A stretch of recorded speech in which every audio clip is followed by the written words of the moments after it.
intéressant, Sophie. Et là, c'est vrai que quand on parle de questions puissantes, on a cet effet que ça fait chez le client. Hein. Quand tu dis il y a un effet qui se passe. Des fois, il y a un silence qui se met en place, à respecter aussi. Hein, et puis le client va partir en introspection sur, voilà, il y a toutes les connexions neuronales qui vont commencer un petit peu à bouger dans tous les sens pour peut-être le sortir du cadre, pour peut-être le faire voir des choses qu'il n'a jamais vues. Et juste cette question, au bon moment, ça fait quelque chose et ça permet justement de faire bouger un peu le client, parce que rappelons, le coaching, c'est quelque chose de dynamique. Hein. Quand un client vient, c'est pas pour bavarder avec lui et commencer à papoter avec lui. C'est pour le faire passer d'un point A vers un point B. Et l'idée, c'est que quand il y a quelque chose qui bouge dans sa tête, grâce à cette question puissante, eh ben, on sait qu'on est en train de cheminer quelque part. On est en train de cheminer. J'aime bien aussi ce que tu as dit tout à l'heure, en position d'égal à égal. Hein, c'est-à-dire je prends mon client comme un partenaire, j'avance avec lui. Et ça, avec la question puissante, effectivement, ça donne ces effets-là et ça prend avec le temps. Donc maintenant, c'est juste prendre conscience qu'il y a des questions qui ne sont pas puissantes et d'autres qui le sont et qu'on a besoin de les connaître et qu'on a besoin de s'entraîner pour justement commencer à avoir cette flexibilité d'accompagner justement notre client. Parce que le questionnement puissant, c'est pas comme un questionnement que je peux faire dans une autre posture quand je suis avec mon ami, je discute des voyages ou des vacances, ou qu'est-ce qu'il va faire, qu'est-ce qu'il va pas faire, ou il est en train de me consulter sur quelque chose. C'est pas la posture de coach que je vais mettre en place et c'est pas les mêmes questions que je vais poser. Donc ça, c'est quelque chose qui s'apprend. Maintenant, il y a quelque chose, un prérequis à la question puissante, parce que on ne peut pas développer, et pour les personnes qui sont dans le monde du coaching, arriver à poser d'une manière très fluide, très naturelle, dans le flow, cette question puissante, si on n'a pas intégré cette deuxième compétence, et qui est aussi référencée dans le référentiel de l'ICF. Tout à l'heure, on parle de le mot clé, tu as parlé de silence. Et pour moi, la grande puissance de l'écoute active, c'est d'abord d'être en silence. Silence dans la tête, le cœur, le corps du coach ou de la coach, pour permettre à l'autre, son client, sa cliente, d'être pour moi, et évidemment c'est une émotionnelle qui va vous dire ça, d'être aimé, d'être considéré, d'être valorisé inconditionnellement. Et je vois que sur tous les continents, j'ai la chance de beaucoup voyager, cela fait défaut.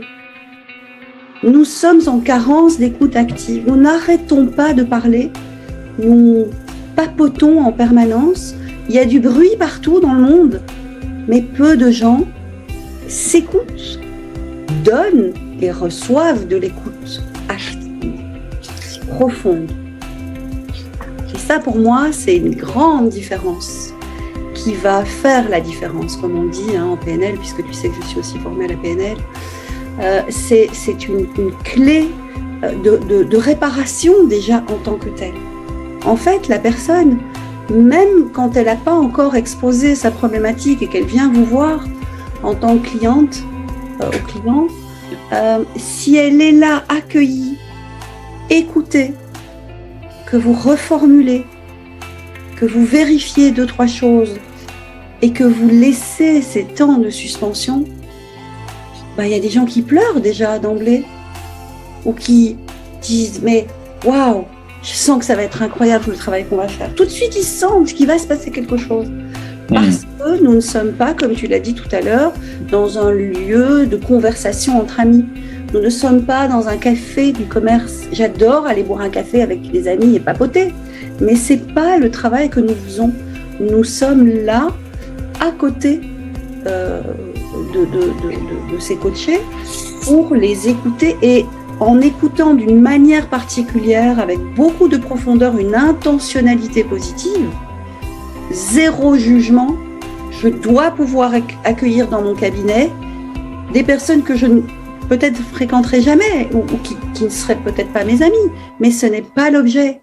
Donc zéro jugement, une intention postulée d'emblée que la personne est pleine de ressources et pleine de compétences.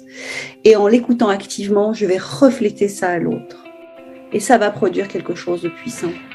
Et j'entends très bien cette notion bien évidemment, cette notion de silence est très intéressante. Le respect du silence du client, justement, quand on lui pose une question puissante et il va entrer en introspection, il est là en train de cheminer, de respecter justement ce moment avec justement une écoute très très focalisée sur la personne. Et ce que j'aime aussi dans l'écoute, et j'ai envie d'ajouter par rapport à ça, c'est que ça crée aussi et ça renforce l'alliance et la confiance avec notre client.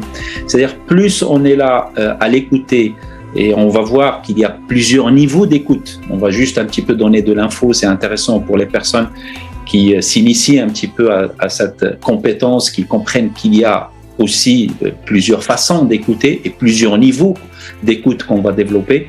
Et juste le fait de développer ces niveaux-là va créer justement et va renforcer cette alliance.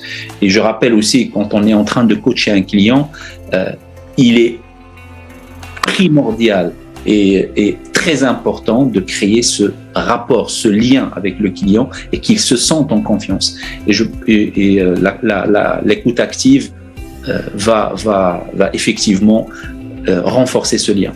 Je peux aussi dire par rapport à l'écoute active que ça permet d'aller justement en profondeur. Et quand je parle en profondeur, c'est dans le cadre de référence du client, parce que avec cette écoute, je vais commencer à comprendre, d'abord en tant que coach, de comprendre le cadre de référence de mon client, de l'emmener aussi, de naviguer dans des angles qu'il n'a jamais peut-être pu voir ou sentir ou entendre.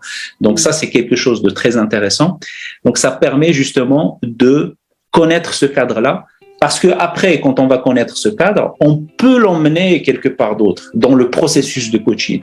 Et donc cette écoute-là va permettre de faire ça. Et c'est pour cela qu'on parle d'une écoute à plusieurs niveaux.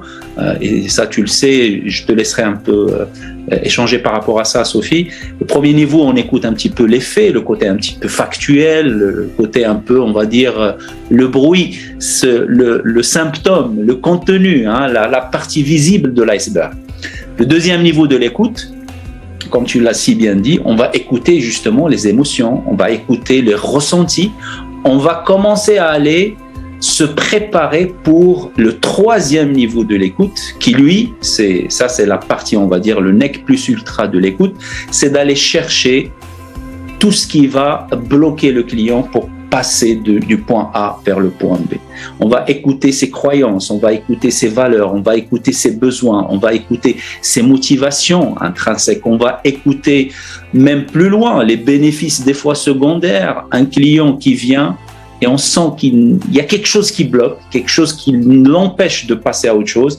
Et alors, avec cette écoute, on va comprendre qu'il y a quelque chose qui le retient. Et ça, c'est le troisième niveau de l'écoute. Je dirais même qu'il y a un quatrième niveau, Sophie. Tu sais quoi? Le quatrième niveau, c'est écouter soi. En tant que coach, quand je suis avec un client, il y a forcément des effets résonance qui se passent. On est dans une relation systémique, on est dans l'énergie qui transite entre le client et moi en tant que coach. Et si j'arrive à écouter aussi ce qui se passe à l'intérieur et faire la différence, ça m'appartient. Et ça appartient à mon client. C'est aussi grâce à l'écoute active.